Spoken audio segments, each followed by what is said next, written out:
suis avec ma nouvelle directrice qui s'appelle Jérémy Brisebois. Bonjour.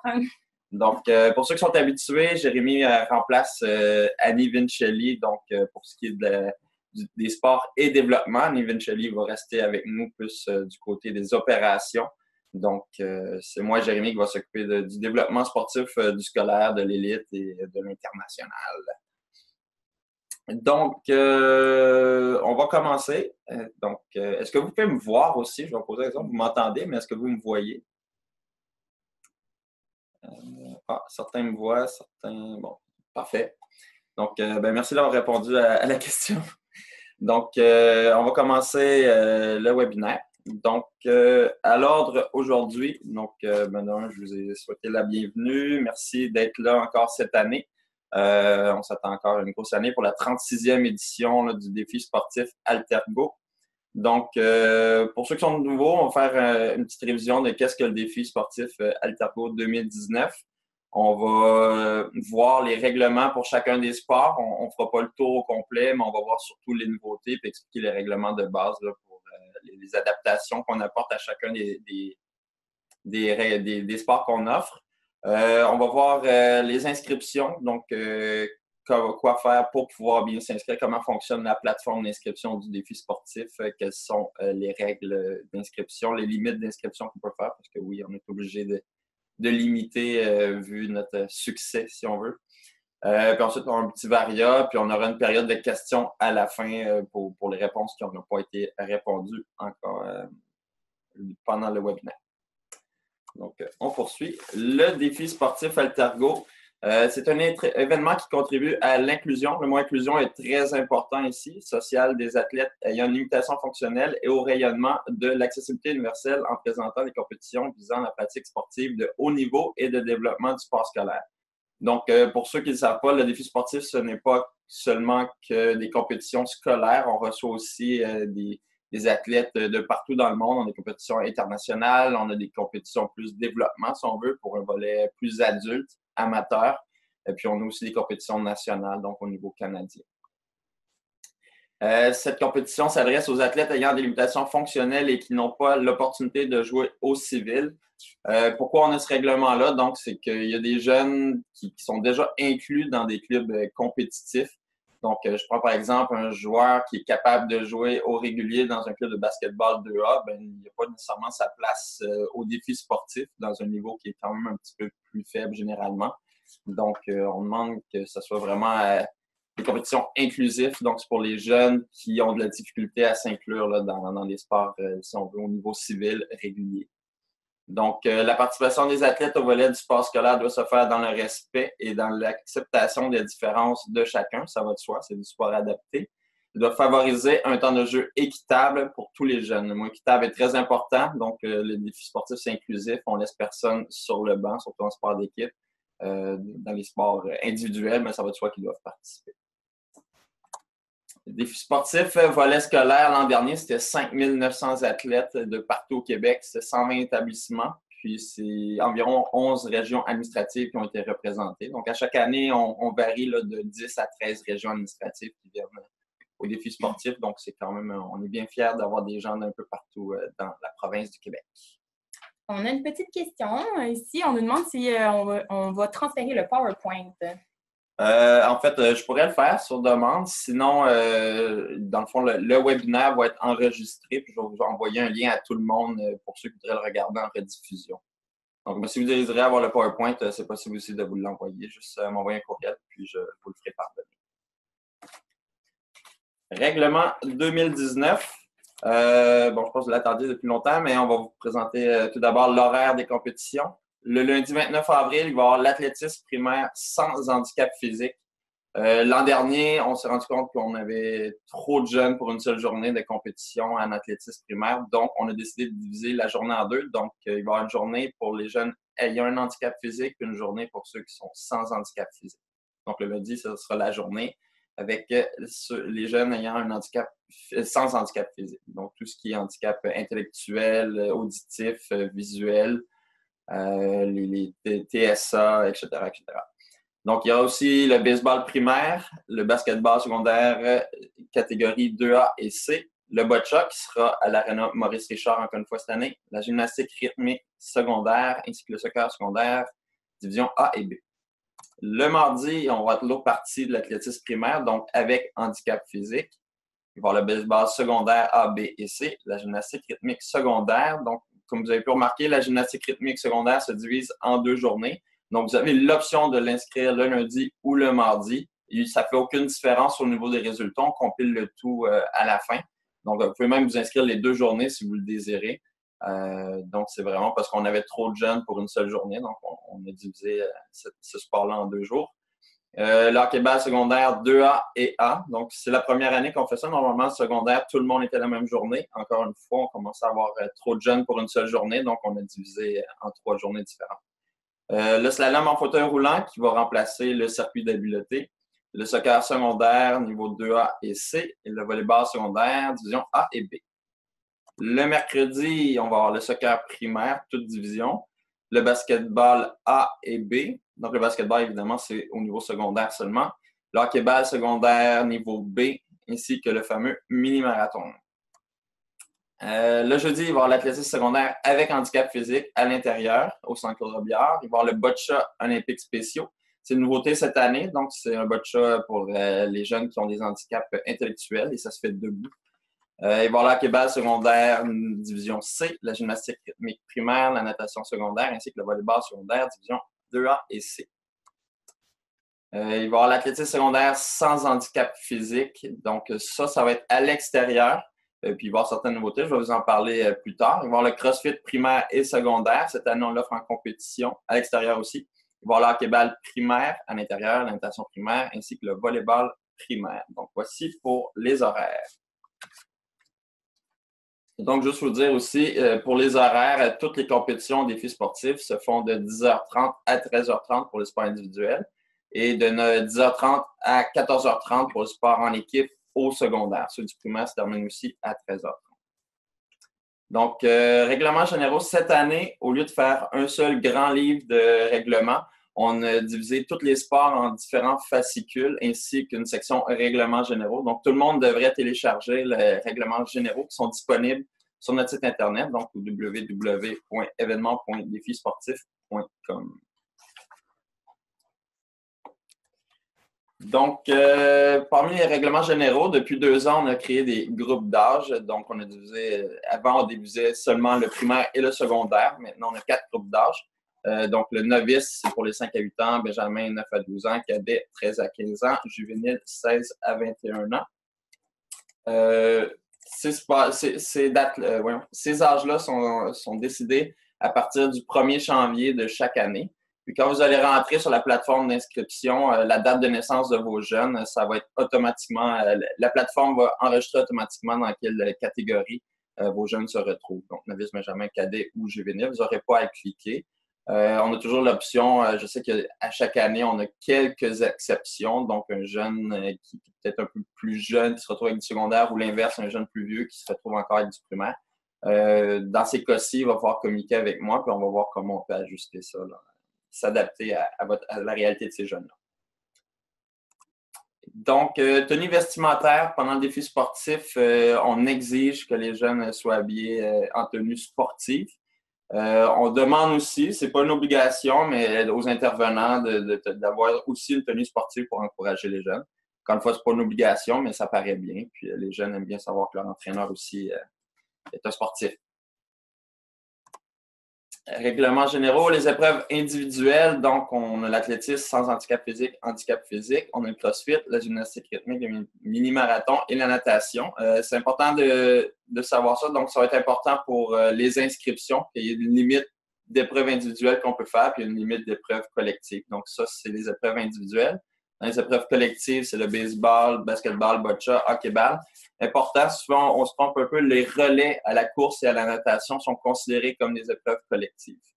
Donc, il y a aussi le soccer et le volleyball. Donc, les sports d'équipe ainsi que les sports de relais. Limite d'inscription pour tout ce qui est considéré comme une épreuve collective. On vous garantit une équipe ou une équipe de relais par sport, donc par jour. Donc, c'est possible de vous inscrire au moins une équipe garantie. Il est possible aussi de mettre 2 équipes, jusqu'à 2 équipes en attente pour les équipes collectives. Donc, s'il reste de la place au bout de 2 semaines, je vais communiquer avec vous pour vous dire si on est capable d'accepter votre deuxième équipe. Mais pour le début des inscriptions, on ne peut que garantir une seule équipe par sport, par école. Donc, c'est aussi par niveau. Donc, vous pouvez inscrire une équipe hockey-ball primaire, une équipe hockey-ball secondaire pour ceux que ça pourrait concerner. Il y a des écoles qui ont des fois les 2 niveaux. Épreuve individuelle, c'est une limite de 8 athlètes par catégorie, donc par épreuve pour les épreuves sans handicap physique. Auparavant, on faisait 4 garçons, 4 filles. Maintenant, pour faciliter la vie, donc des fois, il y a des gens qui avaient 8 garçons puis seulement 2 filles, donc c'est un peu injuste. Donc maintenant, c'est 8 individus par école que vous pouvez inscrire sans handicap physique. Puis pour les écoles ayant des jeunes avec des handicaps physiques, donc c'est 16 individus. Auparavant, c'était 8 garçons et 20 filles. Au mini-marathon, encore une fois, comme à chaque année, il n'y a aucune limite. Vous pouvez inscrire autant de jeunes que vous voulez. On est toujours content d'avoir beaucoup de jeunes pour notre mini-marathon. Est-ce qu'il y avait des questions par rapport aux règlements généraux? Jérémy? On a plus de questions. En fait, il y a beaucoup de questions qui vont venir et qui vont être répondues plus tard dans le webinaire là, au niveau de l'horaire de la journée, à quelle heure ça commence, les cérémonies et puis les remises de médailles. Parfait. Donc, on va en parler plus tard, effectivement, pour les remises de médailles. Donc, en athlétisme, donc, les catégories sont sans handicap physique, avec handicap physique debout, aide à la mobilité, en chaise roulante, en tricycle avec handicap physique ou pour les déficiences visuelles. Donc, le lundi, on va offrir des 50 mètres. On va avoir les 20 mètres limitation visuelle, comme vous pouvez voir dans la photo. Donc, c'est un 20 mètres que les gens peuvent courir avec une corde pour se diriger. Il va y avoir les relais 4 x 50 mètres, limite de 5 équipes par école. Donc, il faut inscrire jusqu'à 20 jeunes en épreuve de relais. C'est des allers-retours 4 x 50 mètres. Donc, c'est pas le tour d'une piste, c'est vraiment des allers-retours. Donc, c'est plus simple. Il va y avoir les 150 mètres, il va y avoir les sauts avec et sans élan, ainsi que les lancers du poids. Athlétisme primaire avec handicap physique debout. Nouveauté cette année, on offre un 20 mètres pour ceux qui ont des handicaps physiques debout, qui seront considérés niveau 4. Donc, dans le livre des règlements que vous allez devoir télécharger, il y a plusieurs niveaux, autant pour les jeunes sans handicap physique que pour les jeunes avec handicap physique. Ça va être important de lire les définitions pour déterminer dans quel niveau sont vos jeunes. Le 20 mètres va être offert pour les jeunes qui sont considérés handicapés plus lourdement, donc qui prennent plus de temps pour faire un 50 mètres. Donc, on veut plus c'était difficile pour eux de faire 50 mètres, donc maintenant, ils auront l'option de faire seulement 20 mètres.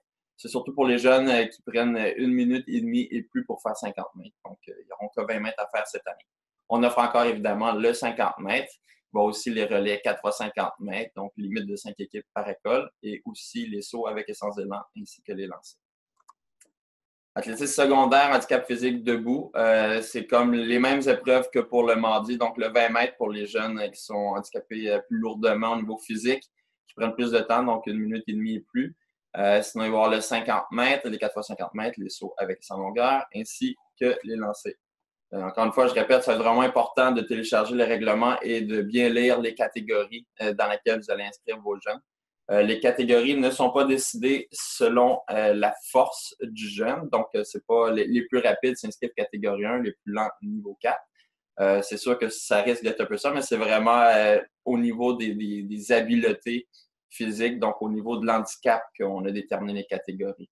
Donc, c'est possible que quelqu'un qui soit au niveau 2, qui est handicapé un peu plus lourdement, soit quand même plus rapide que quelqu'un du niveau 1 qui se rentraînerait moins un peu que cette personne du niveau 2.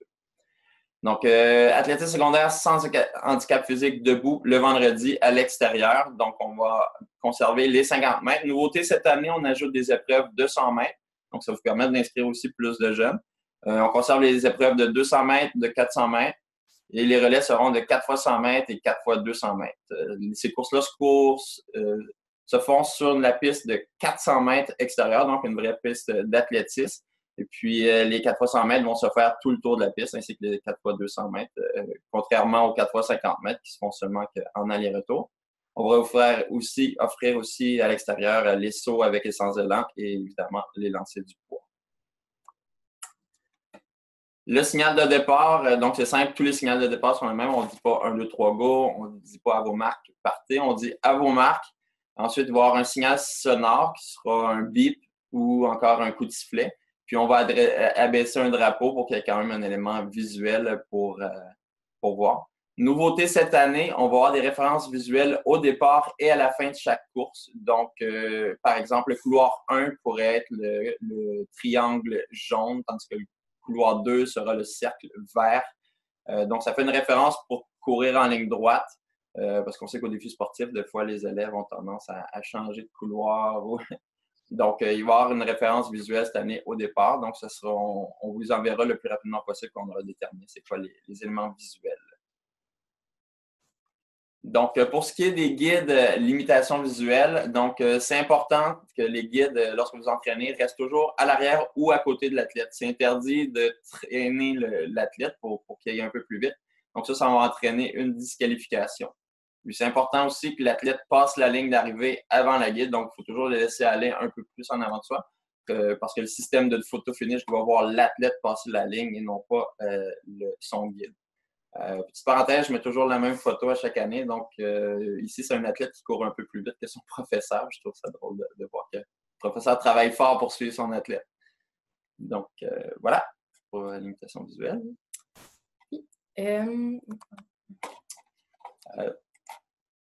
Prochaine diapo. Pour les sauts et lancers, chaque athlète a droit à 2 essais. Et puis, on répète que le poids doit être poussé à partir de l'épaule et non lancé avec une seule main. Donc, quand vous entraînez vos jeunes, c'est important de faire la vraie méthode du lancer du poids. On sait qu'il y en a qui sont capables de le lancer comme une balle de baseball et ça, c'est pas permis au défi sportif, même que c'est dangereux de lancer un poids de cette manière. Donc, ça fait partie de nos règlements.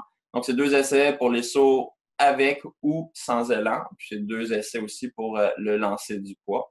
On garantit un résultat pour tout le monde, donc que le saut ait été raté ou non, ou qu'il y ait eu, si jamais l'athlète ne respecte pas les règles 2 fois de suite, on va quand même garantir un résultat, mais on va calculer de plus loin donc pour son calcul. Mais tout le monde a au moins un résultat au défi sportif. On comprend qu'il y en a pour qui c'est plus difficile. Avant de passer au prochain sport, est-ce qu'on avait des questions par rapport oui. à l'athlétisme? Alors, premièrement, on demande, il se passe quoi s'il pleut? Donc, en fait, les compétitions ont lieu beau temps, mauvais temps. C'est sûr qu'on ne mettra jamais en danger la santé de nos athlètes. Mais ça s'est déjà vu. Il y a des années que c'était un peu plus frais ou qu'il y avait de la petite pluie, puis on a quand même fait les épreuves et ça a bien été. Donc, c'est beau temps, mauvais temps pour tous les sports qui sont à l'extérieur.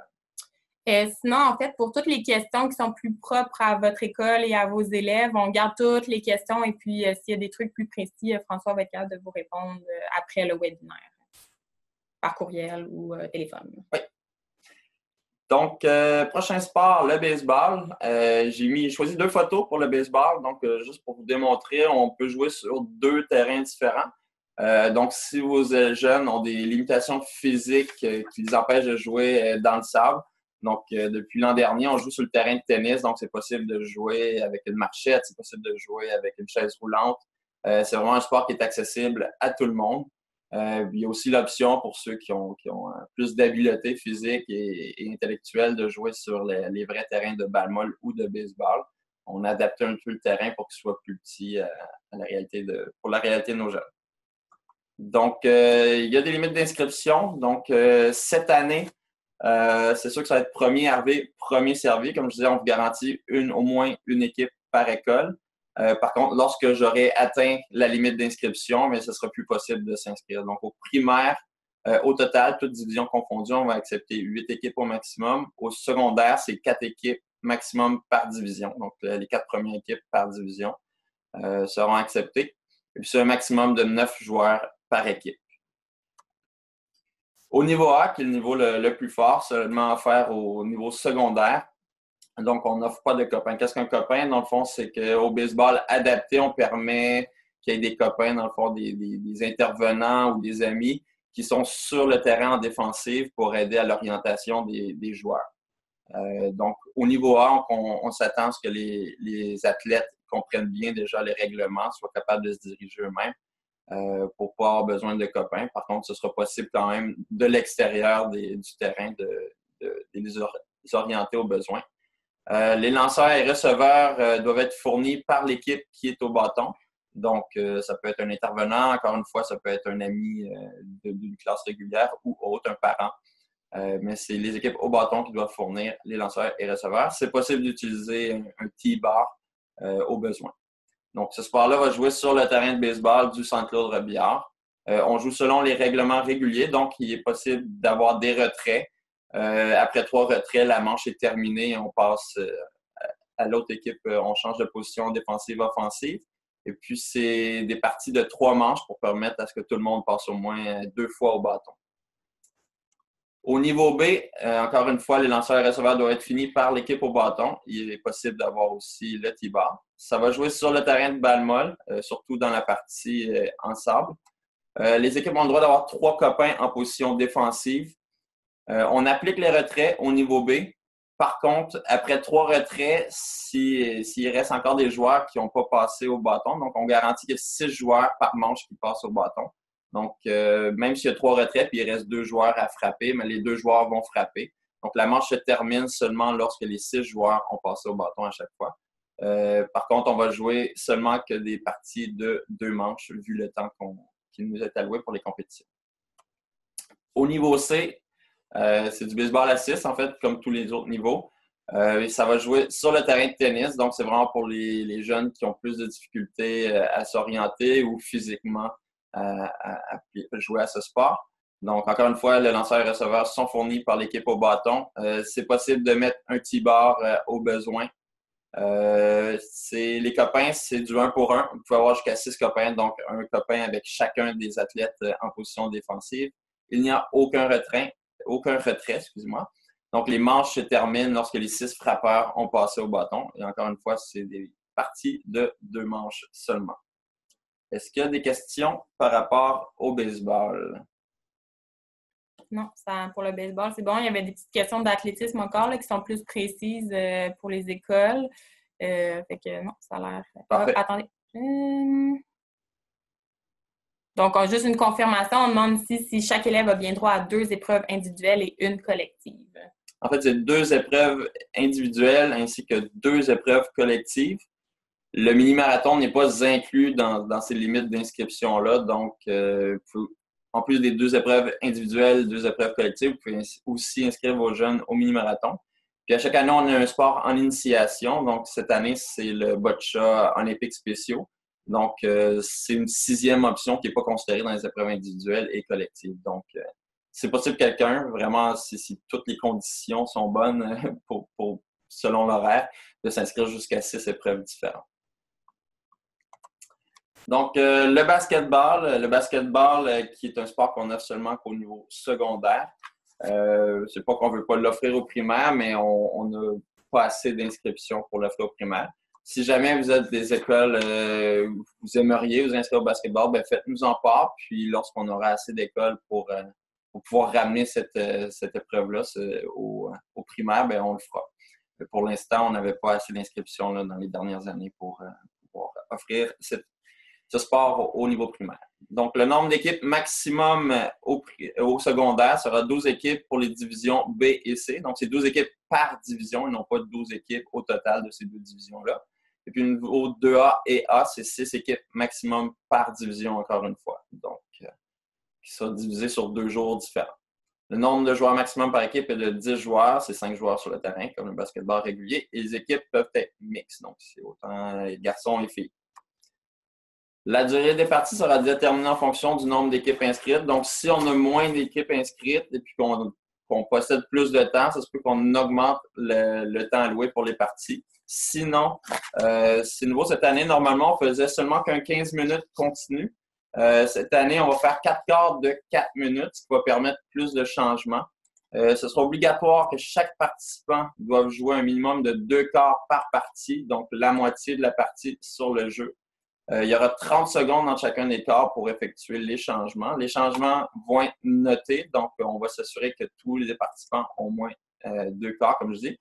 Les changements ne seront pas un moment pour faire un time-out ou faire un caucus. Ça va être vraiment seulement qu'un 30 secondes rapide pour changer les joueurs qui sont sur le terrain. On remet le ballon en jeu, puis on recommence. Donc, ce sera noté aussi, ça va être interdit d'avoir un joueur qui joue la partie au complet. Donc, on va aussi noter les présences sur le banc. Donc, nouveauté aussi cette année, lorsqu'il y aura 12 points d'écart entre deux équipes, on va arrêter de cumuler les points jusqu'à temps que l'écart soit rétréci. Donc, c'est pour éviter qu'il y ait des scores un peu trop élevés. C'est déjà arrivé dans le passé. Donc, après 12 points d'écart, on arrête de cumuler les points. La partie continue. Par contre, les points ne sont pas notés tant que l'équipe qui perd par 12 points ne réussit pas à marquer un panier et réduire l'écart. Prochaine diapositive, on a passé une. Au basketball 2A, on joue depuis l'an dernier selon les règlements réguliers. Donc, il n'y a aucune adaptation à apporter. Les arbitres vont appliquer toutes les règles du règlement qui se pratiquent là, au niveau du RSEQ au Québec. Donc, c'est un niveau qui est quand même assez fort pour ceux qui seraient nouveaux. Si jamais vous pensez que votre club est dans le 2A, ça vaut la peine de peut-être communiquer avec moi pour que je puisse évaluer votre équipe. S'assurer que vous allez pouvoir compétitionner avec ce niveau-là. Donc, sinon, mais les autres niveaux, évidemment, on offre le A, B et C, le A étant le plus fort, le C étant le plus faible. Puis, les règlements qui ont été adaptés, les principaux règlements adaptés, il y en a plusieurs. Il y a la règle du 5 secondes. Donc, si pendant 5 secondes, il n'y a aucune action, il y a quelqu'un qui a le ballon, puis il ne fait pas de passe, il ne dribble pas, il n'avance pas avec. Donc, le jeu sera arrêté, on va devoir remettre le ballon à l'autre équipe. C'est obligatoire de faire un minimum de 3 passes avant de pouvoir lancer le ballon au panier. Donc, c'est pour s'assurer qu'il y ait un jeu d'équipe puis une compréhension de le règlement de la bouteille ne sera pas appliqué pour le basketball A, B et C. Puis le dribble à 2 mains est autorisé. C'est sûr qu'on essaie de leur apprendre à ne pas le faire, mais l'arbitre ne va pas siffler à chaque fois qu'il y a un double dribble. Sinon, ceux qui sont habitués, là, surtout au niveau C, on sifflerait sans arrêt. Donc, le double dribble est autorisé. Est-ce qu'il y a des questions par rapport au basketball? Non, mais on a des questions par rapport au baseball. Oui. Alors, combien de joueurs par équipe pour le baseball? C'est 9 joueurs maximum par équipe pour le baseball. Donc, c'est quand même, ça paraît... c'est sûr qu'il y a 3 joueurs qui vont rester sur le banc si vous avez 9 joueurs pendant une manche.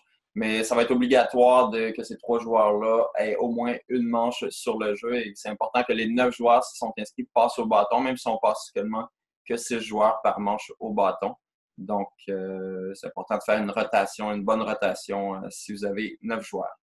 Et encore une fois, pour le baseball, on demande est-ce que les élèves du primaire doivent avoir tout l'équipement pour jouer ou on fournit l'équipement? C'est sûr que c'est mieux si vous avez votre équipement, mais sinon, le défi sportif peut vous fournir les bâtons, les gants, les casques. En fait, on a tout l'équipement nécessaire pour votre équipe si vous n'en possédez pas. Mais c'est sûr que c'est toujours mieux si les athlètes ont leur propre équipement.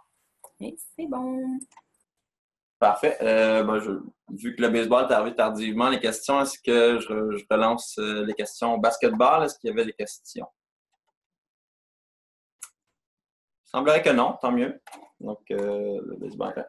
Le boccia, comme vous pouvez voir sur la photo, le boccia, ça s'adresse aux jeunes qui sont en fauteuil. Donc, c'est un sport originairement pour les gens avec des paralysies cérébrales. Nous, on l'offre pour tous les jeunes qui sont en fauteuil. C'est possible de s'inscrire à ce sport-là. C'est le seul sport au niveau scolaire qui ne sera pas au Centre Claude Robillard. Donc, depuis plusieurs années, on le fait à l'aréna Maurice Richard. Parce que, comme on dit, c'est la relève qui rencontre l'élite. On a des compétitions internationales qui ont lieu à l'aréna Maurice Richard. Donc, c'est le fun pour les jeunes de rencontrer les meilleurs athlètes au monde. Puis, pour les meilleurs athlètes au monde aussi, ils aiment voir les jeunes qui ont du plaisir à participer à leur sport préféré. Les règlements ont été modifiés afin d'être presque identiques à ceux de la BISFED qui est la Fédération internationale de boccia. Donc, c'est des règlements qui sont très similaires. Ça permet à nos jeunes de bien se développer dans ce sport-là. Puis, il y en a même certains là, qui ont réussi, qui sont aujourd'hui dans l'élite. Donc, voilà, on ne passera pas trop de temps là-dessus. Si jamais vous avez des questions, vous pouvez communiquer avec moi pour le boccia. Oh, juste, je vais ajouter, en fait, j'ai oublié. Pour le boccia scolaire, cette année, une nouveauté, c'est que vous aurez un parrain. Donc, c'est-à-dire que quand vous allez arriver à l'aréna Maurice Richard, il y a une personne qui va être attitrée à vous pour que vous dirigez, vous montrez où est la cafétéria, vous expliquez vos horaires. Donc, ils vont vous accueillir puis ils vont être avec vous toute la journée pour vous donner un coup de main. Là. Donc, pour tout ce que vous avez besoin à l'Arena Maurice Richard. Donc, nouveauté, boccia olympiques spéciaux.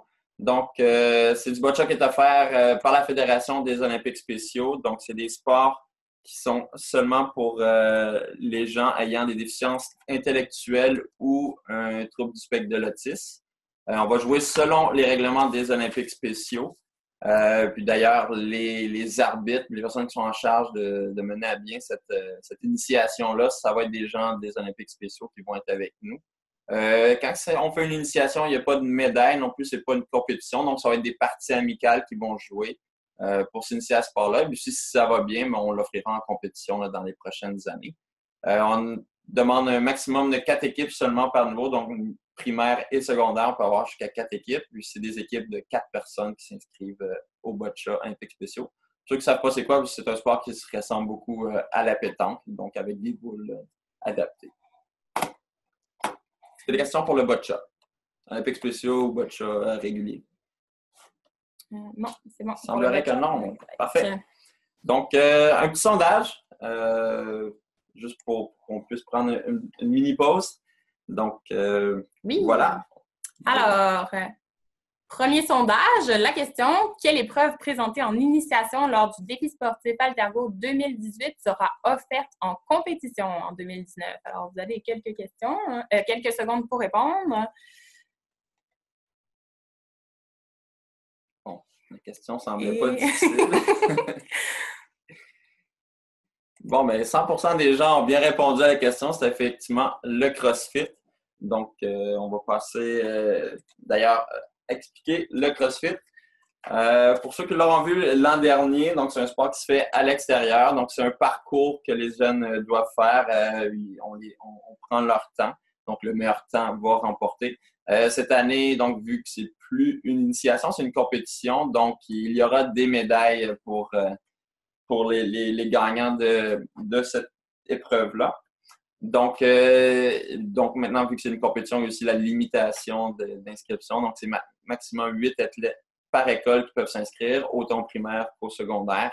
Il va y avoir une vidéo en ligne très bientôt pour vous démontrer c'est quoi. D'ailleurs, on va vous en montrer une partie. Là, le montage n'est pas encore terminé à 100%.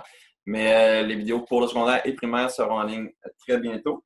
Donc, je vais vous expliquer avant toute chose en quoi consiste le parcours. Donc, au niveau secondaire, l'étape numéro 1 sera un vélo stationnaire comme l'an dernier. Donc, les jeunes devront faire du vélo sur une distance de 300 mètres au niveau secondaire. Au niveau primaire, la première étape, ça va être le step. C'est nouveau cette année, donc nos vélos étaient un peu trop grands pour les jeunes du primaire. Donc, c'est seulement qu'un step régulier, une marche que les élèves devront faire 20 fois, donc les 2 pieds sur le step, les 2 pieds sur le sol pour qu'une fois soit comptabilisé. Étape numéro 2, c'est l'étape des cerceaux. Donc, les athlètes doivent sauter dans des cerceaux qui sont au sol. Il y a 6 cerceaux au sol, donc c'est une longueur de 3 mètres. Ensuite, les athlètes vont devoir remplir au sol. On a des frites de piscine là, ou des nouilles de piscine, on peut les appeler comme on veut, qui sont placées à 2,5 pieds. Les élèves doivent passer en dessous de ça, donc sans les accrocher, sinon il y a une perte de temps. Ensuite, l'échelle. Les athlètes doivent se déplacer de côté sur une échelle qui est au sol. Vous allez le voir dans la vidéo, c'est quand même assez simple. Les élèves doivent traîner un pied, faire rouler un pneu de camion sur une distance de 10 mètres. Au secondaire, c'est un pneu de 20 pouces, tandis qu'au primaire, c'est un pneu de 17 pouces. Tout ça est bien expliqué dans le livre de règlement que vous pouvez télécharger sur notre site. Ensuite, on fait des burpees. On ne fait pas des burpees complets, c'est vraiment plus des sauts de grenouille que les jeunes doivent faire 20 fois en levant les mains dans les airs. Ensuite, ils doivent courir en zigzag, donc toucher des cônes qui sont au sol, pour terminer avec un lancer du poids. Les élèves au secondaire doivent faire l'aller-retour, donc toutes ces épreuves-là à l'aller et toutes ces épreuves-là au retour, tandis qu'au primaire, ils doivent juste faire ces épreuves-là à l'aller et courir jusqu'au départ pour le retour. Donc, on va vous faire voir la vidéo, un petit aperçu de quoi a l'air la vidéo avec un jeune de l'école Lucien Guibault qui a bien voulu se prêter au jeu.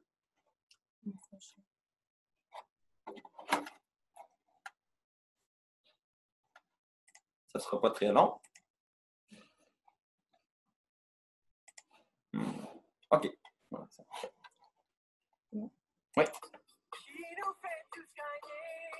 On l'a mis un peu en accéléré. Le jeune, c'est très appliqué, donc il allait un petit peu plus lent pour bien le faire.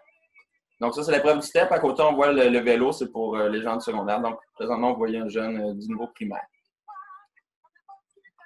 Très concentré. Donc, première étape terminée, on passe à la deuxième. C'est important de sauter les 2 pieds dans chaque anneau. Ensuite, on passe en dessous des nouilles. On passe de côté sur l'échelle. On lève le pneu. Idéalement, on se met derrière le pneu, puis on tire à 2 mains. Les semi-burpees, ou sauts de grenouille. C'est important de lever les mains au ciel, sinon on perd du temps. On perd des points. Donc, salam, on lance le ballon et on retourne. Et voilà, c'est tout. Donc, ça paraît simple, mais pour ceux qui l'ont déjà essayé, surtout à l'aller-retour, c'est quand même assez soufflant. Donc, on va revenir à notre PowerPoint. Donc, est-ce qu'il y a des questions par rapport au CrossFit? Non, c'est bon. Juste pour vous spécifier aussi, pour cette année, on n'a pas encore un circuit adapté pour les jeunes qui ont des déficiences physiques. S'ils sont capables de le faire quand même, tant mieux. On les encourage fortement à y participer. Mais pour les années, à partir de 2020, là, on espère pouvoir faire un circuit plus adapté pour les jeunes qui ont des déficiences, des limitations physiques. Oui, on a une petite question. On demande, est-ce qu'on peut guider? Idéalement, non. C'est vraiment, faut que si nécessaire, on le fera. Sinon, on veut vraiment que les athlètes apprennent à être autonomes. Donc, il va y avoir aussi des bénévoles qui sont sur place, là, qui calculent le temps puis qui les suivent pour décrire qu'est-ce qu'ils doivent faire pour les aider tout le long du parcours. Donc, à part quelques exceptions, non, il ne sera pas permis pour les intervenants de guider les jeunes le long de leur parcours. Et puis aussi, si justement la vidéo sera disponible après pour le montrer aux jeunes. Oui, on est en train de terminer. Il reste que quelques petits trucs à faire au montage.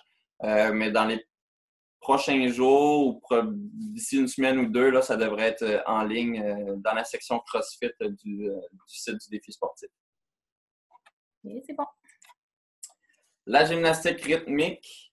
Donc, c'est un sport qui est offert pour tous les jeunes ayant toutes les mutations.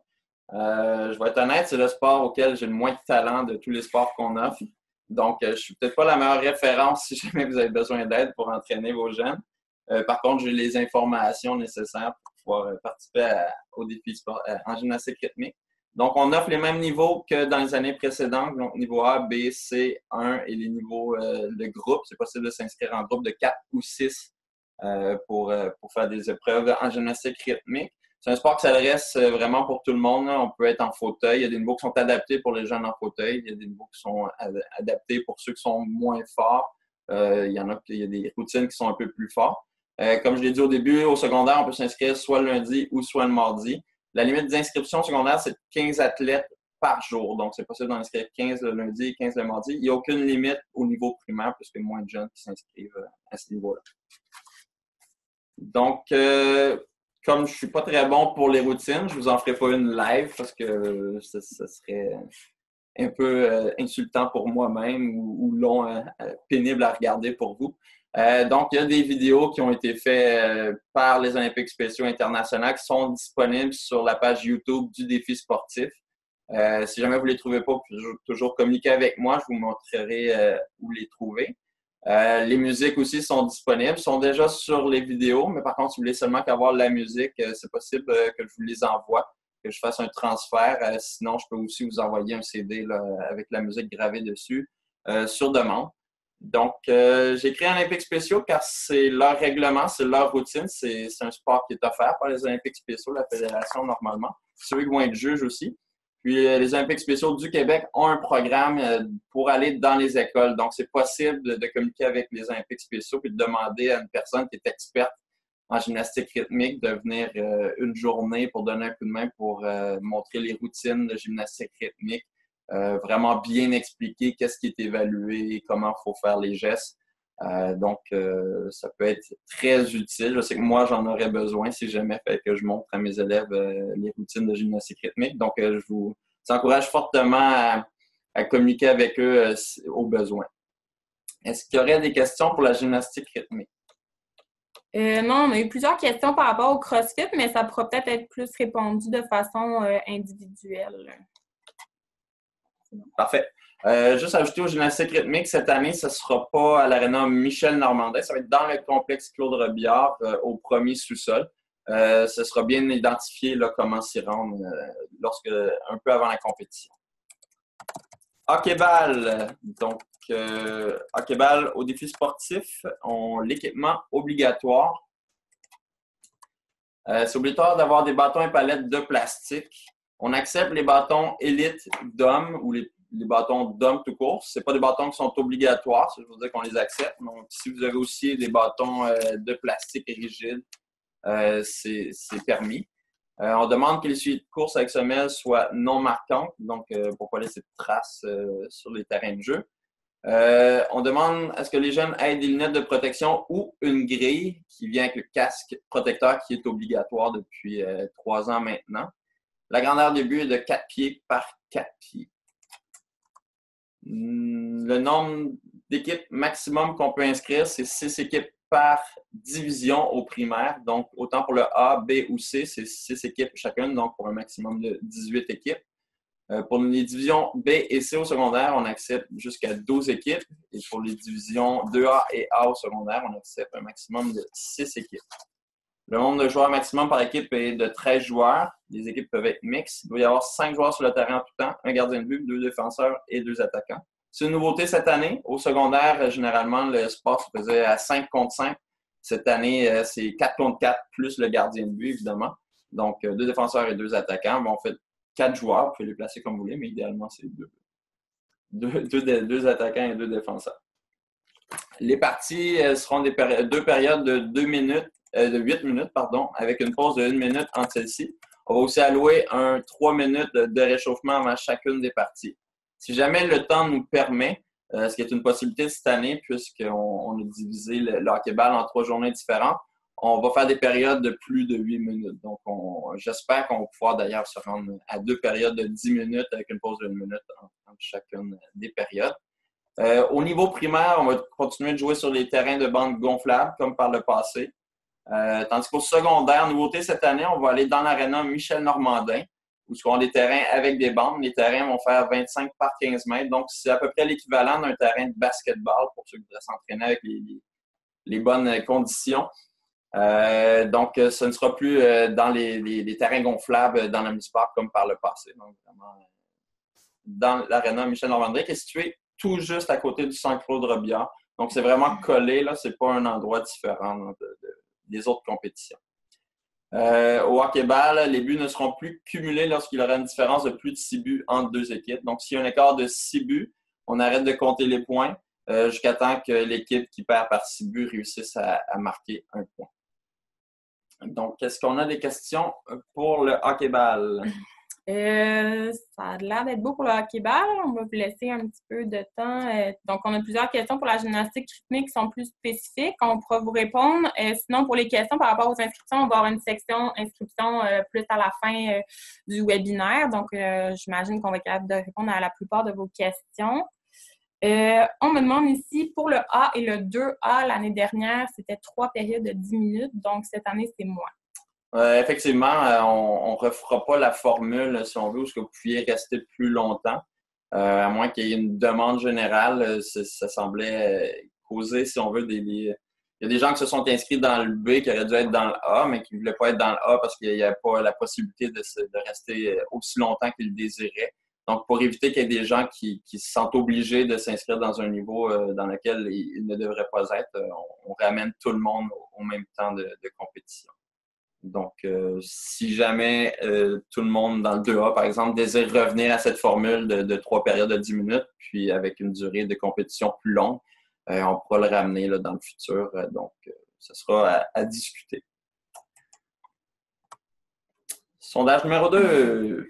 Alors, deuxième sondage. Combien d'athlètes se sont inscrits au mini-marathon en 2018?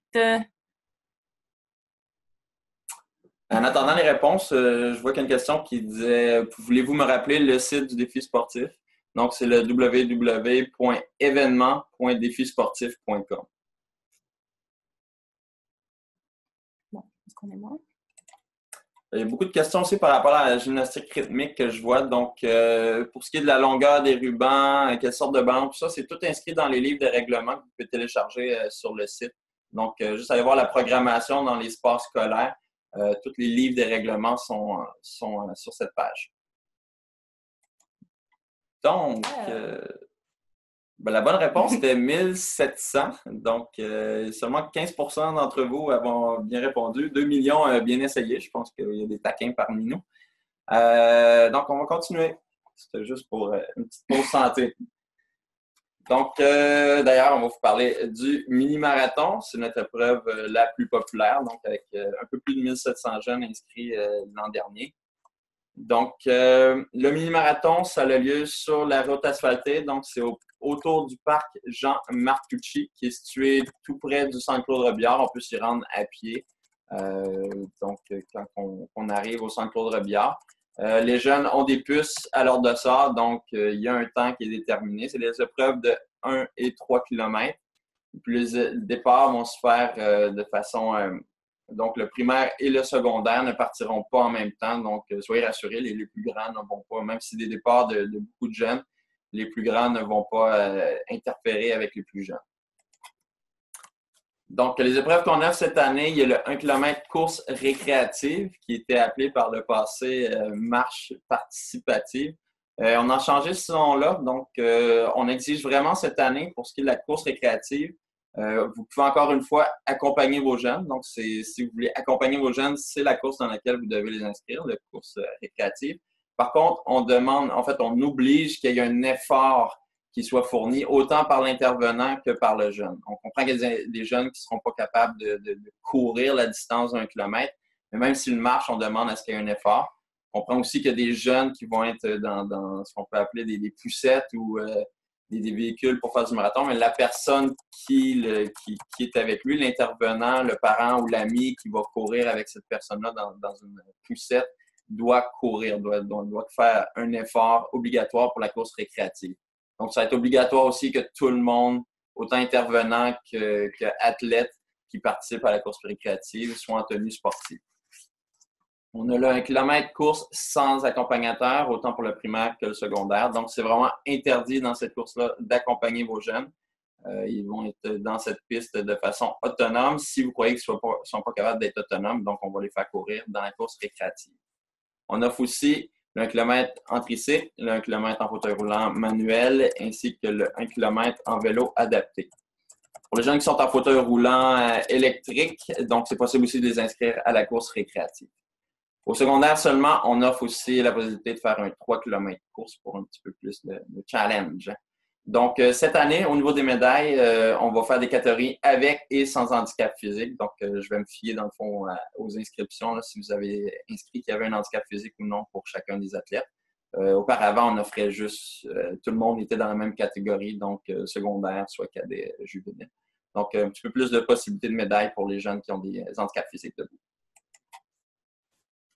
Les épreuves de mi-marathon, comme j'ai dit plus tôt, ne sont pas considérées comme des épreuves individuelles, donc il n'y a aucune limitation d'inscription. Vous pouvez en inscrire autant que vous voulez. J'ai déjà vu 80 élèves dans une même école.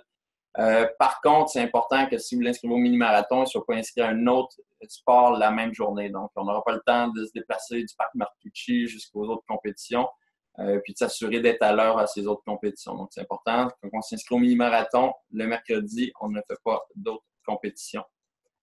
Comme je l'ai dit plus tôt aussi, aucun intervenant ne pourra accompagner ces athlètes sur la piste de mini-marathon, sauf pour les jeunes qui ont une limitation visuelle. Donc, si vous avez une limitation visuelle, pas obligé de s'inscrire à la course récréative. Vous pouvez faire le 1 km course et avoir l'option d'avoir un accompagnateur qui sera identifié. Sinon, pour accompagner vos jeunes, pour le reste, c'est tous la course récréative qu'il faut choisir. Les départs vont se faire par catégorie d'âge et se feront à intervalles. Donc, il y a 1700 athlètes, mais ce n'est pas 1700 athlètes qui partent en même temps. Je vous montre des photos de ce qui est considéré comme un vélo adapté ou un tricycle. Donc, la photo du haut, c'est ce qu'on appelle le vélo adapté. Donc, c'est un vélo régulier avec des petites roues qui ne sont pas petites finalement. C'est vraiment le type de vélo qu'on accepte. Donc, les petites roues ne sont pas acceptées. Ça prend vraiment des roues de vélo adaptées pour compétitionner. Le tricycle, c'est un tricycle adapté, dans le fond, pour aller plus vite qu'un petit tricycle. On peut le voir ici dans l'exemple, un jeune en tricycle adapté avec Hugo Girard, là, un de nos partenaires qui l'a aidé un peu à terminer sa course l'an dernier. Donc, voilà pour les vélos qui sont acceptés. Est-ce qu'il y a des questions pour le mini-marathon? Oui, on a quelques questions. Alors, pour le 3 km, est-ce que c'est avec ou sans accompagnateur? Le 3 km est sans accompagnateur. C'est dans le fond, les jeunes ont fait 2 fois un aller-retour autour du parc Jean-Marc-Lucci. On a énormément de bénévoles tout le long de la piste. C'est très sécuritaire. Il n'y a aucun. Si jamais vous avez des inquiétudes, vous pouvez communiquer avec moi. Là, je vais vous rassurer, vous expliquer tout le fonctionnement de notre piste de course, puis pourquoi que c'est sécuritaire. On a la police qui est avec nous pour nous aider. Vraiment aucune inquiétude, mais le 3 km doit se faire de façon autonome. Et puis, est-ce qu'il y a des puces pour la course récréative aussi? On essaye de débloquer des fonds pour avoir des puces pour la course récréative. Effectivement, l'an dernier, il n'y avait pas de puces sur ces dossards-là, puisque c'est pas une compétition, puisque les jeunes ne sont pas autonomes dans leur course. Par contre, on espère pouvoir en mettre. Ce sera confirmé plus tard. Pour l'instant, la réponse est non, mais j'espère pouvoir avoir une réponse positive là, d'ici quelques semaines. Et on demande aussi s'il y a des médailles cette année. Oui, ben pour toutes les courses, sauf la course récréative, il y a des médailles. Donc, pour les 3 gagnants de chaque catégorie d'âge, chaque catégorie de niveau, puis par épreuve, et puis aussi avec ou sans handicap physique. Donc, ça fait une 60aine de médailles au total là, pour le mini-marathon. Et finalement, est-ce que le 3 km est uniquement pour le secondaire? Oui, le 3 km est uniquement pour le secondaire. C'est quelque chose qu'on pourrait changer dans le futur si jamais il y a une demande pour plus de jeunes. Mais ça fait 5 ans qu'on offre les mini-marathons, puis on l'offrait à la base. Puis je crois qu'on a eu une seule inscription pour un jeune du primaire. Donc, c'est pour ça qu'on ne l'offre pas. Mais si jamais il y a une demande plus grande, on serait content de le ramener. Pour les plus vieux du primaire, là, pour ceux qui ont 11-12 ans qui sont capables de faire un 3 km. Bon, j'ai une petite question de hockey-ball. On me demande si on peut avoir des gants et des pads au secondaire. Oui, c'est pas obligatoire, mais c'est fortement recommandé. Si les jeunes ont des gants et des pads pour protéger, on refuse aucune protection. Ça, c'est sûr. C'est sûr qu'on n'exige pas que tout le monde en a. On comprend que les écoles n'ont pas nécessairement le budget d'offrir tout ce matériel-là aux jeunes, mais ceux qui en ont, amenez-les. On va être content de voir que les jeunes sont en sécurité. Et puis, bon, on revient à l'athlétisme, en fait. Donc, les élèves en athlétisme, les élèves TSA doivent-ils être dans la catégorie avec handicap physique? Non, les élèves qui ont, à moins qu'ils aient aussi un handicap physique, les élèves autistes se retrouvent dans les catégories sans handicap physique. Bon, ça ressemble à ça pour le moment. Parfait, on va passer au prochain sport, la natation. Donc, la natation a lieu à la piscine du Centre Claude Robillard. On peut changer de diapositive. Donc, les départs doivent se faire de façon assise. Donc, à chaque départ, les athlètes s'assoient sur le bord. Au coup de sifflet, les athlètes vont faire leur entrée à l'eau. Et au buzz ou au sifflet et un abaissement de drapeau rouge pour avoir un visuel, c'est un départ. On demande que les entraîneurs soient sur le bord avec les athlètes pour tenir leurs mains sur le bord jusqu'au signal de départ pour éviter les faux départs. À la natation du défi sportif, il n'y a aucune reprise de vague. Et puis, les nages se font sur la largeur de la piscine. Donc, c'est plus facile. En le faisant sur la largeur, c'est possible pour les intervenants d'être autant au départ qu'à la fin pour chacun de vos athlètes pour les accueillir lorsqu'ils ont terminé. On a des épreuves avec objets flottants. Donc, ce qui est permis comme objet flottant, c'est la veste de flottaison, les flotteurs au bras, les ceintures de flottaison au corps, aquajogging, ballon dorsal et serpent de mer. L'an dernier, il y avait quelques flous par rapport aux objets flottants. Cette année, on a créé une catégorie pour les jeunes qui ont besoin de nager avec un objet flottant pour les sans handicap physique. Pour ceux qui sont avec handicap physique, je vous demande de bien lire chacun des niveaux, les niveaux d'habileté. Donc, ça va déterminer qui peut avoir des objets flottants ou dans quel niveau on doit s'inscrire si on a besoin d'un objet flottant pour vos jeunes. Donc, c'est important de télécharger les règlements et de bien lire les définitions de chacune des catégories dans lesquelles vos jeunes peuvent s'inscrire. Pour les jeunes qui ont des handicaps sévères et qui ont besoin de palmes, donc vraiment un handicap, que les palmes doivent être essentielles au déplacement de vos jeunes. Si ce n'est pas essentiel, on en a des jeunes qui prennent beaucoup de temps pour faire la longueur, mais on n'accepte pas les palmes. Par contre, on comprend qu'il y a quelques exceptions. Donc, si vos jeunes ont besoin de vos palmes et d'un assistant dans l'eau, c'est important que l'assistant, comme vous voyez dans la photo, ne soit pas devant l'athlète, donc il n'arrive pas avant l'athlète au mur. Donc, il suit sur le côté pour l'orienter. Donc, ce n'est pas pour l'aider à avancer non plus. C'est vraiment pour l'orienter, puis ou être derrière lui. Donc, c'est important de ne pas être derrière sa tête pour l'aider à avancer ou arriver avant lui. Donc, pour les jeunes qui ont des limitations visuelles, on encourage fortement un intervenant à être au bout de son couloir pour l'avertir lorsqu'il approche du mur ou pour, à l'aide d'une tige ou de sa main, de l'avertir qu'il est arrivé. Donc, est-ce qu'il y a des questions par rapport à la natation? Ici, on demande, on peut avoir 8 athlètes, donc filles ou garçons confondus? Oui, pour les épreuves sans handicap physique, c'est 8 athlètes, garçons et filles. Où ce qu'avant, effectivement, c'était 4 garçons, 4 filles par école. Maintenant, c'est 8 athlètes. Et pour ceux qui sont avec handicap physique, c'est 16 athlètes au total, jusqu'à 16 athlètes que vous pouvez inscrire. Donc, autant garçons que filles. Donc, auparavant, effectivement, c'était 8 garçons, 8 filles. Maintenant, c'est 16 athlètes au total, par école, par épreuve. Est-ce qu'il y a d'autres questions par rapport à la natation? Combien de mètres? Pour la natation, c'est des courses de 25 mètres ou de 50 mètres. Donc, c'est les deux seules options qu'on a. Il y a aussi les relais 4 x 25 mètres pour chacune des catégories.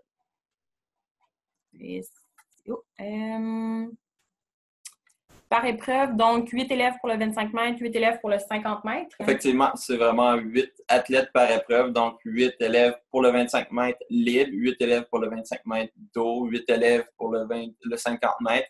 Donc, c'est possible d'inscrire quand même beaucoup d'élèves par école. Et puis, une petite question aussi pour les limitations visuelles. Est-ce qu'on peut être dans l'eau avec le jeune, donc l'intervenant?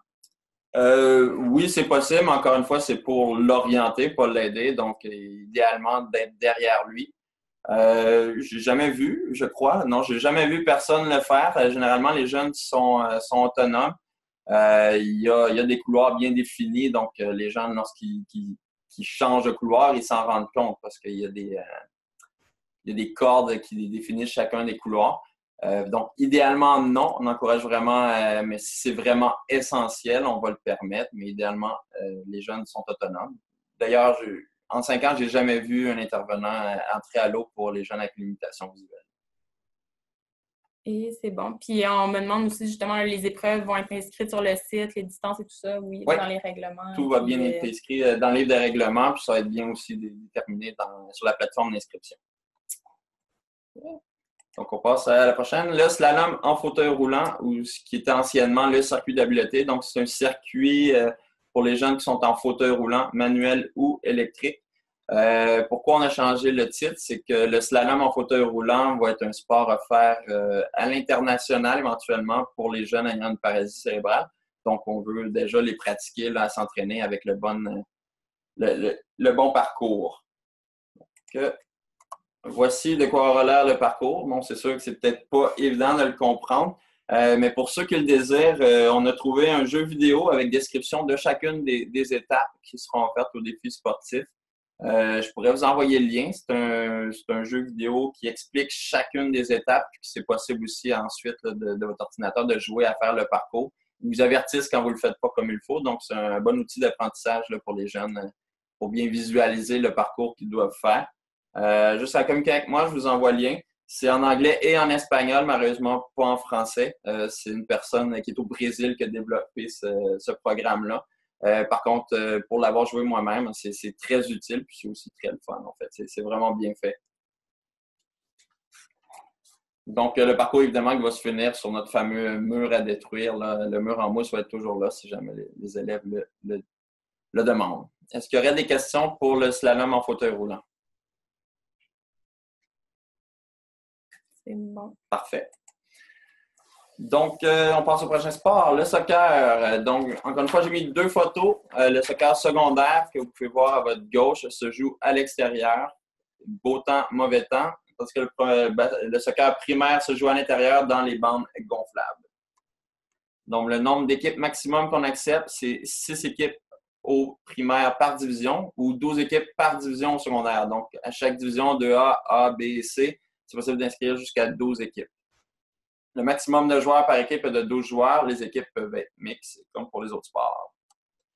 Au niveau secondaire, on joue sur le terrain synthétique à l'extérieur. Les dimensions du terrain seront de 48,5 mètres par 27,5 mètres. Les parties se joueront à 6, incluant le gardien de but, donc 5 joueurs, un gardien de but.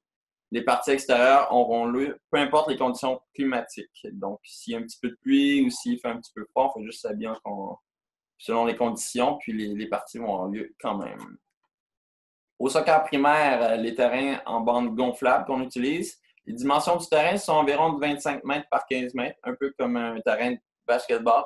Une petite affaire plus petite, mais c'est environ les bonnes dimensions. Les parties vont jouer à 5, donc 4 joueurs et un gardien de but. Le ballon utilisé, c'est un Going One 8 pouces. Dans le fond, c'est un ballon qui ressemble à une grosse balle de tennis jaune. Hier, on peut vous le montrer. C'était la balle que vous pouvez voir à la droite.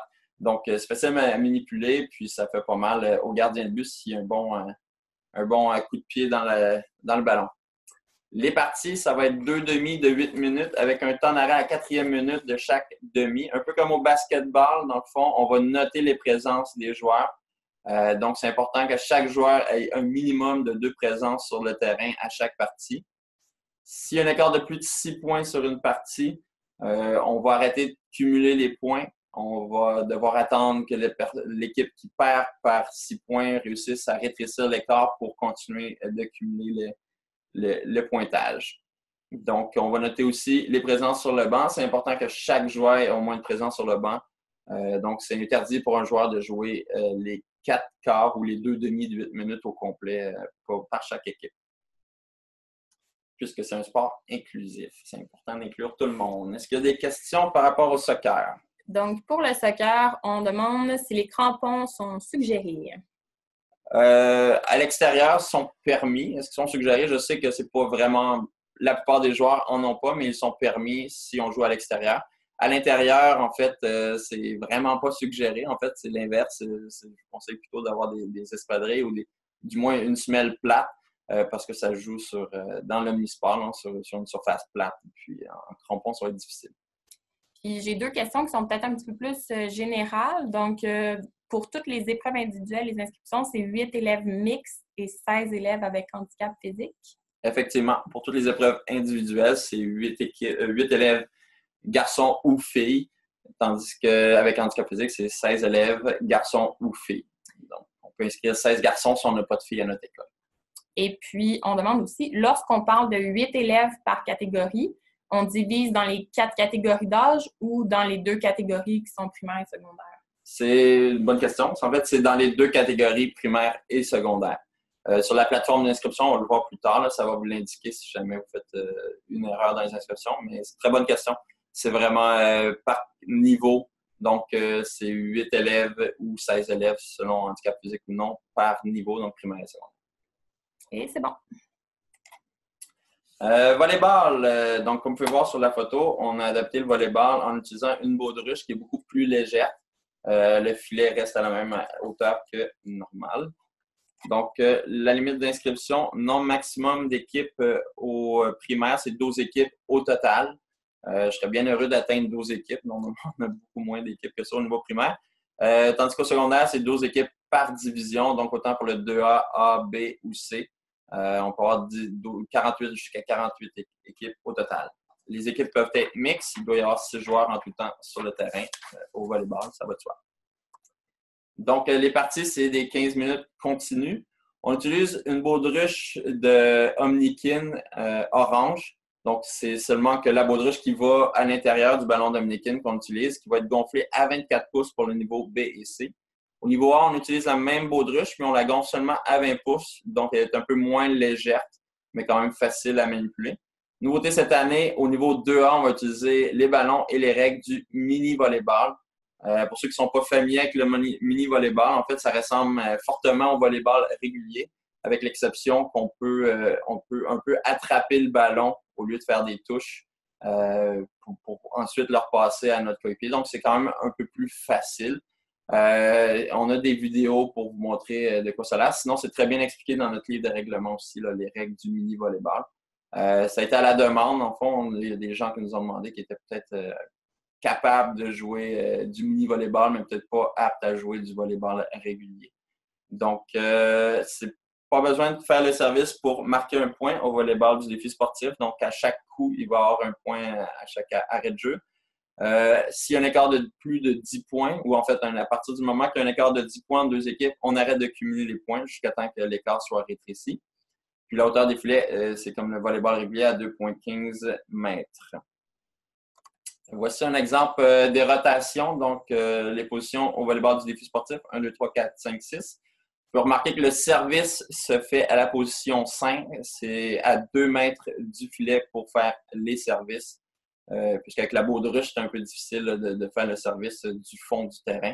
Donc, pour faciliter le travail, le sport, on fait le service à partir du milieu. Est-ce qu'il y a des questions par rapport au volleyball? Alors, en volleyball, c'est toujours 8 joueurs inscrits par équipe. Maximum. Oui, effectivement. Et puis, sinon, au soccer, on me demande au niveau primaire s'il va y avoir les 3 catégories comme l'an dernier. Oui, c'est le A, B et C. Donc, 6 équipes permis par niveau. Donc, pour un total au maximum de 18 équipes inscrites au soccer. Oui, c'est bon. Parfait. Donc, ça complète le tour des sports. Si jamais vous avez des questions, dans le fond, à la fin du webinaire, je pourrais répondre à d'autres questions. Sinon, on va passer à la partie des inscriptions qui devrait se faire assez rapidement. Donc, juste avant, un petit dernier sondage. Alors, quel fut le meilleur résultat en saut en longueur sans élan avec handicap physique debout en 2018? On vous donne quelques secondes pour y répondre.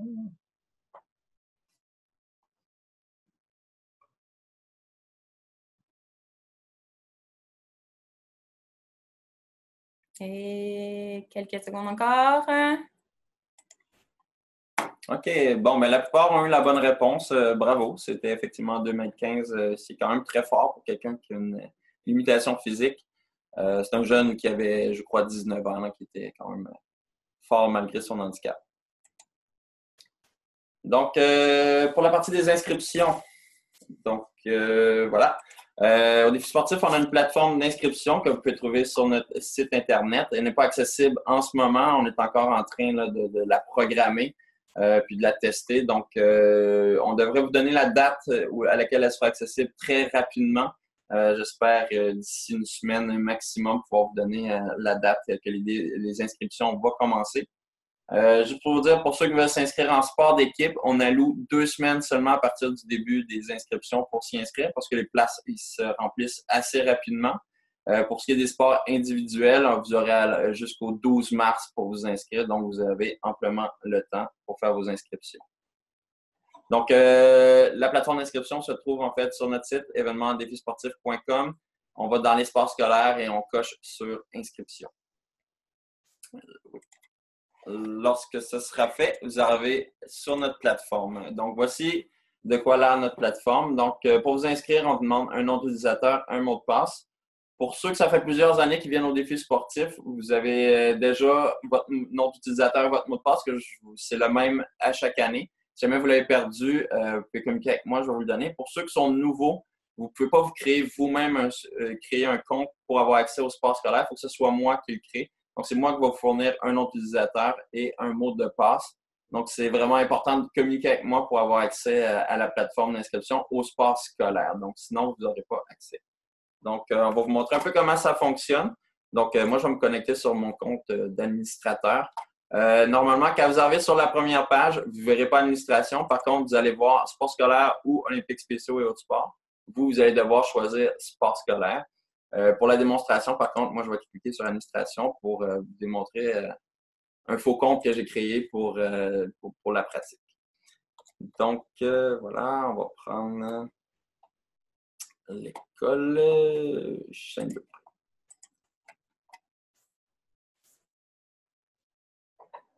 Ça ne sera pas très long. Donc, on choisit sport scolaire. Et voici de quoi a l'air la plateforme. On a changé un peu l'ordre des 8 étapes qu'il faut faire pour les inscriptions. Donc, première étape, on vous demande d'entrer des personnes contacts. On exige qu'il y ait 2 personnes contacts par école, puisque dans le passé, souvent, la première personne contact devait s'absenter pendant le défi pour des raisons souvent personnelles. Et donc, les dossiers de l'école se perdaient. Donc, en ayant 2 personnes contacts, on s'assure de pouvoir conserver le contact avec une personne de chaque établissement pour pouvoir avoir vos jeunes au défi sportif. En deuxième partie, on vous demande des écoles sur des informations sur votre établissement. Puis, vous devez cocher les 2 conditions, donc termes et conditions. Vous pouvez lire notre dossier de termes et conditions. Ça demande aussi si vous nous donnez la permission de prendre des photos pendant le défi sportif de vos jeunes. Donc, vous devez cocher pour pouvoir passer aux étapes suivantes. Première étape des inscriptions. Donc, vous devez choisir si vous voulez faire des épreuves collectives ou non. Si c'est le cas, vous devez cocher, choisir la division. Ensuite, vous avez l'option de choisir une ou 2 équipes additionnelles qui seront sur notre liste d'attente. Donc, s'il reste de la place après 2 semaines, on va pouvoir vous indiquer si on les accepte ou non. Il faudra aussi déterminer si vous avez des équipes en attente, dans quelle division ils devront se retrouver. Même chose pour tous les sports de relais. Vous allez pouvoir inscrire des équipes en attente aussi. Donc, voilà, tous les sports se retrouvent ici pour ce qui est des sports collectifs. Ensuite, vous devrez inscrire les athlètes. Donc, pour chacun de vos athlètes, vous devez faire ajouter un athlète. On procède et on vous demande les informations, nom, prénom, date de naissance. Lorsque vous rentrez à la date de naissance, la section ici va se choisir automatiquement. Donc, vous n'aurez pas à cocher ici dans quelle catégorie se trouve votre jeune. Donc, quand ceci sera fait, vous ferez sauvegarder et puis vous pourrez choisir vos sports. Un petit truc, pour ceux que ça fait plusieurs années qui viennent au défi sportif, qui ont déjà fait des inscriptions, vous pouvez aller tout de suite dans la vue d'ensemble. Le nom de vos athlètes va se retrouver. Donc, tous les athlètes que vous avez inscrits dans les années passées vont être encore là. Donc, vous pouvez déjà cliquer sur un athlète. Donc, moi, j'ai créé un faux athlète, si on veut. J'aimerais Bisbois. Donc, toutes les informations de base vont être entrées. Il vous restera juste à choisir les épreuves qu'ils veulent faire. Donc, vous pouvez choisir jusqu'à 2 épreuves individuelles. Ensuite, vous pouvez choisir les épreuves collectives. Puis, vous pouvez choisir si on veut les initier si vous voulez faire initiation, qui va être le boccia olympiques spéciaux, et le mini-marathon, qui est une épreuve qui ne compte pas dans les épreuves individuelles. Donc, un coup que c'est fait, n'oubliez pas de sauvegarder. Puis, tout ça devrait se retrouver dans la vue d'ensemble, tout ce que vous avez fait. Section service. On vous offre, c'est sûr qu'il y a des coûts reliés à ça, mais on a des offres pour vous aider au niveau des repas ou de l'hébergement si jamais vous venez de loin. On a des hôtels partenaires à Montréal. Sinon, il est possible aussi d'avoir des boîtes à lunch avec un fournisseur, mais c'est sûr que ça vient avec des coûts. Juste à cocher, puis nous, on va entrer en communication avec vous pour vous donner plus de renseignements par rapport à ces services-là. Quand vous aurez terminé vos inscriptions, le nombre d'athlètes, vous devrez rentrer la partie facturation. Donc, juste à rentrer le nombre de jeunes que vous inscrivez par jour. Donc, est-ce que vous n'en avez aucun lundi, 1, 2, 3 ou 5 et plus? Parce qu'on sait qu'à partir de 5 élèves et plus, c'est 175 $, que ce soit 5 élèves ou 125 élèves, c'est le même prix, c'est 175 $. Donc, juste à remplir cette section-là. Lorsque vous ferez sauvegarder, la facture va être automatiquement envoyée à la première personne contact entrée à l'étape numéro 1. Donc, la personne qui sera entrée ici va recevoir par courriel la facture. Si vous ne recevez pas la facture après 1 minute après avoir enregistré, c'est sûrement que le courriel ici est mal enregistré, a été mal écrit. Sinon, juste communiquez avec moi. Sinon, vous pouvez aussi télécharger la facture que vous avez sauvegardée. On vous demande de la remettre directement ensuite après à votre administration, puisque vous avez jusqu'à 3 semaines après le 12 mars pour payer vos factures. Vue d'ensemble, une autre nouveauté cette année, on va vous permettre, présentement ça ne fonctionne pas parce que comme je vous ai dit plus tôt, on est encore en train de programmer la plateforme, mais vous allez pouvoir exporter toutes vos inscriptions en format Excel. Donc, tous les détails se retrouveront dans cette feuille Excel. Pour ceux qui sont habitués, par le passé, je vous envoyais par courriel toutes vos inscriptions. Cette année, je n'aurai pas à le faire. Vous allez pouvoir exporter vous-même pour revérifier vos inscriptions un fichier Excel qui explique tous les... Juste pour vous assurer que vous n'avez pas fait d'erreur, en fait. Là. Souvent, on fait des erreurs. C'est facile de cocher masculin au lieu de féminin ou de cocher primaire au lieu de secondaire. Donc, pour éviter ces erreurs-là, on va pouvoir réviser à partir de ce document. Ensuite, c'est la partie de la fin. Si jamais vous avez fait des erreurs, vous n'avez pas respecté des règlements, des limites d'inscription, ça va être écrit ici en rouge. Ils vont vous le dire, vous avez inscrit trop de garçons, trop de filles, ou vous avez inscrit 10 athlètes, mais on en permet seulement 8. Tout ça va être là, donc ça va vous permettre de savoir où vous avez fait des erreurs, puis vous allez pouvoir apporter les corrections. Ensuite, très important de confirmer que tous les renseignements ici sont exacts et complets et de compléter l'inscription pour que moi, je puisse voir les inscriptions que vous avez faites. Donc, est-ce qu'il y a des questions par rapport à la plateforme d'inscription? On a en effet quelques questions. Bien, c'est sûr que par rapport aux questions, justement, pour un compte, donc si vous n'avez pas de compte, si vous ne vous rappelez plus vos mots de passe et tout ça, c'est important d'écrire à François, en fait. Oui, idéalement, en fait, je vous demanderais même de m'appeler parce que le compte, je vais le créer avec vous puis je vais vous l'envoyer tout de suite après par courriel pour que vous puissiez le garder dans vos fichiers. Puis c'est un compte qui va perdurer. Donc, si vous n'êtes plus à cette école-là l'an prochain, la personne qui va prendre la relève pour amener les jeunes aux défis sportifs va utiliser le même compte. Donc, s'il y avait une personne avant vous à l'école qui n'a pas transféré ces données-là, vous pouvez communiquer avec moi ou avec cette personne-là s'ils ont encore les données. Moi, j'ai toutes les données pour pouvoir accéder à vos comptes. Ensuite, on a plusieurs questions en fait sur le transport. On a une petite diapo plus tard. Et puis, quand que la base sera fonctionnelle, donc ça va être fin janvier. C'est fin janvier. On espère le plus rapidement possible. J'espère pouvoir vous donner une réponse la semaine prochaine. On est encore en train de faire des tests là, pour tous les changements qui ont été apportés sur la plateforme. Donc, notre programmeur est en train d'y travailler. Puis, j'espère que très prochainement, je peux vous donner une date. On a plusieurs questions, je ne sais pas si on veut le faire maintenant, là, mais qui sont apparues, pas nécessairement par rapport à la base d'inscription ou on les fait à la fin. Sinon, j'ai ici un délai de 2 semaines comme dans les sports collectifs pour s'inscrire au volet athlétisme. En fait, en athlétisme, vous pouvez inscrire jusqu'à 5 équipes. Et puis là, en fait, les 5 équipes sont acceptées automatiquement. Donc, on n'a pas besoin du délai. Idéalement, on vous demande quand même d'inscrire au moins un élève par équipe que vous désirez pour les 2 premières semaines. Puis ensuite, vous pourrez la compléter, cette équipe-là, là, dans les semaines qui vont suivre. Même chose pour tous les sports, en fait. C'est important de spécifier. Vous pouvez inscrire qu'un seul élève pendant les 2 premières semaines, juste pour que votre équipe soit confirmée. Vous pourrez compléter l'équipe jusqu'au 12 mars. Donc, vous n'avez pas besoin d'avoir votre line-up au complet pour pouvoir inscrire une équipe, là, pour réserver votre place dans un sport d'équipe.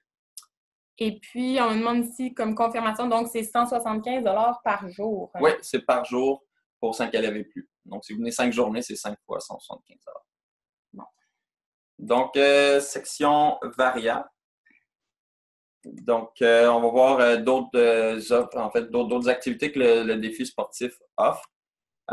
Donc, à tous les jours des compétitions, il va y avoir une cérémonie d'ouverture. Donc, du lundi au vendredi, c'est pas le lundi, c'est la première journée, mais le mardi aussi, on va avoir une ouverture. Donc, chaque journée de compétition a sa cérémonie d'ouverture qui va être à 9h30.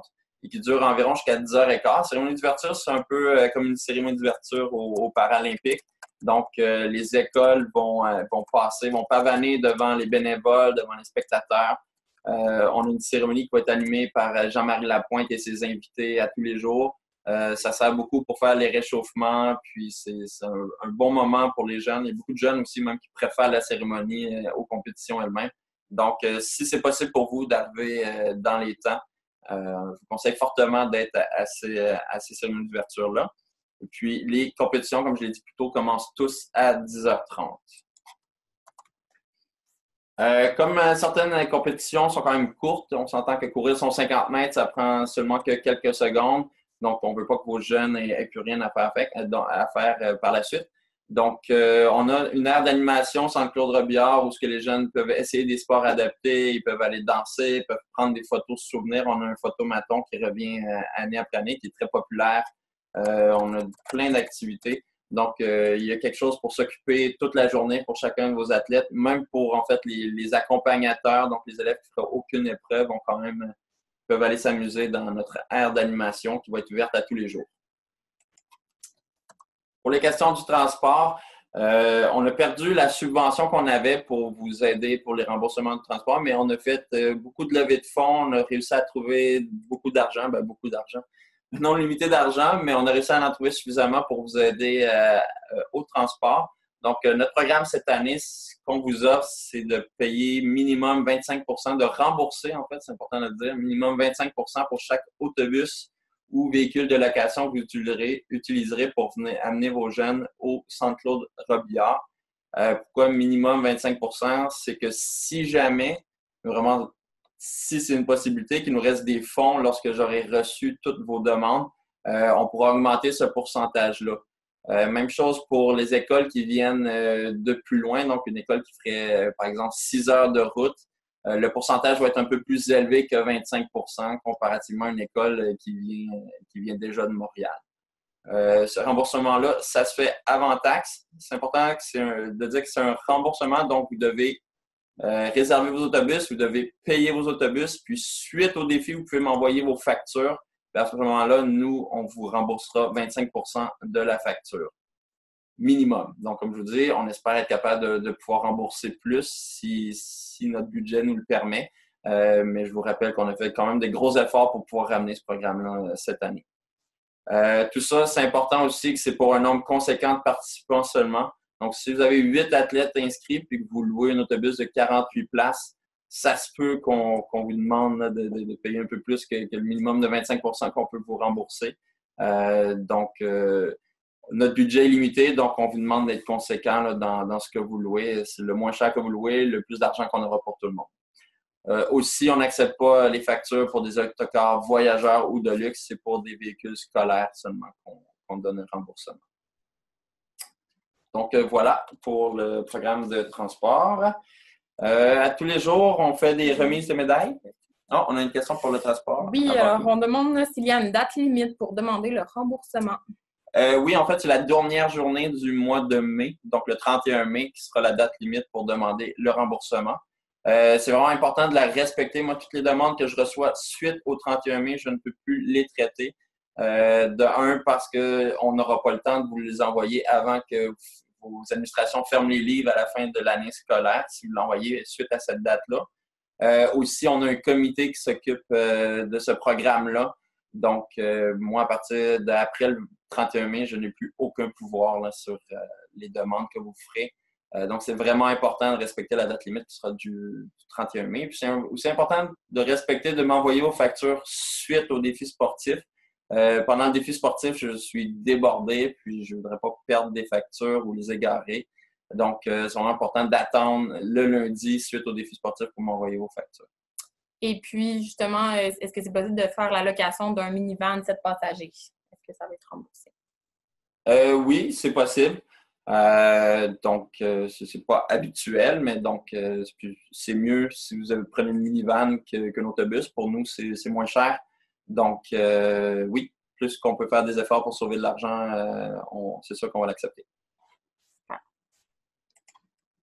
Donc, suite au défi sportif, il y a des remises de médailles. On fait certaines remises sur les sites de compétition et on fait aussi des remises dans les écoles.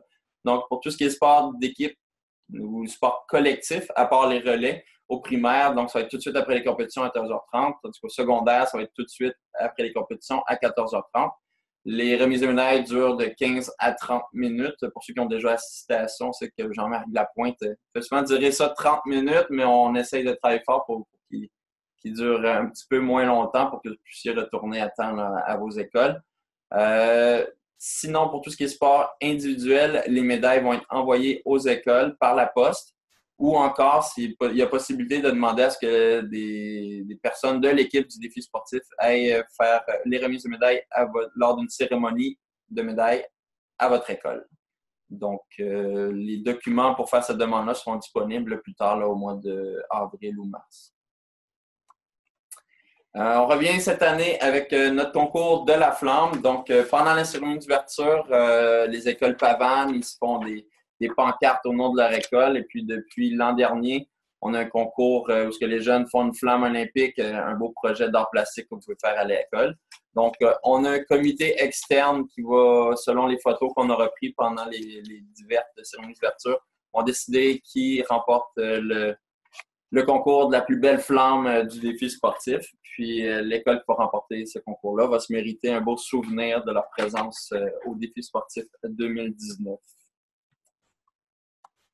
On cherche des vedettes. Donc, comme chaque année, notre équipe de communication se cherche des jeunes inspirants avec qui ils peuvent partager leur histoire aux différents médias qui travaillent avec nous pour le défi sportif. Donc, que ce soit les journaux, la télé, la radio, ou même pour nos médias sociaux à nous. Donc, si vous avez des jeunes qui bons communicateurs, parce que et puis que vous avez l'autorisation des parents aussi, ça se peut qu'on envoie leur nom à différents médias pour qu'ils communiquent avec eux, pour qu'ils expliquent c'est quoi pour eux leur participation au défi sportif. Donc, voilà. Je vous invite à m'envoyer des courriels d'exemples donc de jeunes qui seraient des bons porte-parole pour le défi sportif 2019. Donc, voilà, ça complète le webinaire. Est-ce qu'il y a des questions par rapport au défi sportif? Bien, en fait, on a plusieurs questions là, qui sont arrivées un peu depuis le début. Et puis, des questions aussi dans le chat. On peut peut-être regarder ici. Donc, pouvons-nous inscrire un élève de 14 ans dans la catégorie juvénile pour compléter nos équipes? Oui, en fait, pour tout ce qui est sport d'équipe, c'est secondaire et primaire. Donc, il n'y a pas une équipe juvénile, puis il n'y a pas une équipe cadet. C'est vraiment équipe secondaire, équipe primaire. La raison est qu'on aurait probablement, dans la plupart des catégories, on n'aurait pas assez d'équipes pour faire des compétitions si on divisait. Et souvent aussi, les écoles ont les deux tranches d'âge dans une même école, donc ça fait trop de différence si on faisait ça. Donc, pour l'instant, on verra dans le futur si on peut se le permettre, là, mais pour l'instant, c'est vraiment secondaire et primaire. C'est un petit peu haut, là, la caméra. Oui. Ah. Oui. Est-ce que tu veux qu'on repasse vraiment au travers de toutes les questions pour voir si... On va répondre à quelques questions. Puis si jamais il y a encore des questions par la suite, là, ce sera toujours possible de communiquer avec moi. Là, je vais être à mon bureau suite au webinaire. Alors, si nous devons faire le sport à l'Arena Michel Normandin, devons-nous nous rendre directement là le matin? Non, c'est pas nécessaire. Vous allez avoir le temps de quand même faire la cérémonie d'ouverture qui est au Centre Claude Robillard.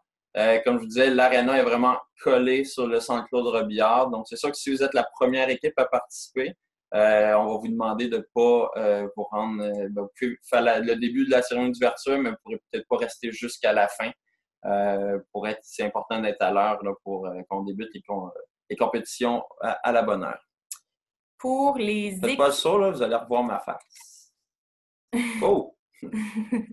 Pour les équipes et les relais, est-ce qu'on doit obligatoirement mettre un nom d'athlète pour inscrire une équipe comme l'an dernier? Oui, il faut mettre un minimum de un nom par équipe pour que moi, je puisse l'avoir dans ma banque de données. Donc, on ne peut pas seulement sélectionner une équipe. C'est vraiment important d'aller inscrire un élève pour pouvoir confirmer notre place, dans le fond, pour pouvoir réserver notre place dans un sport collectif. Donc, ça va aussi pour le hockey, le basket, le volleyball, le soccer et puis, en fait, tous les sports collectifs et de relais. Ensuite, est-ce qu'un élève qu'on inscrit dans le participatif a une limitation au niveau des épreuves, le nombre d'inscriptions auxquelles il peut s'inscrire? J'imagine qu'on parle aussi du mini-marathon. Limitation au niveau des épreuves, d'inscription. Je comprends plus ou moins cette question. Donc, on va y répondre directement. Oui. Je vais vous revenir là-dessus, là, la question par rapport au participatif. Donc, j'ai plus ou moins compris qu'est-ce qui est la question. Donc, il y avait quelques questions au niveau de la gymnastique rythmique. Là. Donc, les longueurs de ruban, comme on a dit, c'est dans les règlements des sports. Pour tout ce qui est matériel, en fait, pour tous les sports, c'est décrit dans chacun des fascicules de règlement, donc par sport. Ici, on demande, est-ce qu'on peut s'inscrire à plusieurs activités dans la même journée? Oui, c'est possible. C'est sûr que si vous jouez au soccer, je ne vous conseille pas de vous inscrire aussi en athlétisme la même journée. parce que, dans le fond, les horaires ne sont pas faits en fonction là, d'attendre que votre joueur soit disponible pour aller faire sa course.